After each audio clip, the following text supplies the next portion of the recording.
Olson developed a kind of poetry which he called projective verse. And the poetics of projective verse were much built around, as Olson argued, the way that a poem is produced in the mind and how it goes from the mind to the page. And it's a relatively straightforward theory. I'm not going to talk about it because we have to get to the personism. But the New York poets were influenced by Olson. Olson was influenced by Pound. So I'm just trying to give you an idea. There were other schools as well. There were what were called later to come the deep image poets. In England, there was a movement called simply the movement.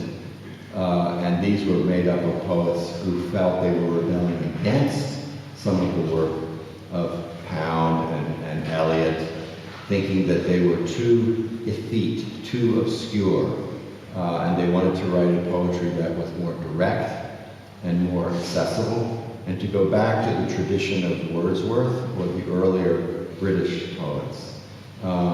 Although the movement poets hated a poet by the name of Dylan Thomas, if you know that name, because they felt Dylan Thomas was very emotional but too vague. And the movement poets wanted the language to be precise and clear. That was their chief goal. And there were feminist poets who developed. And there were many other kinds of schools of poems to come through.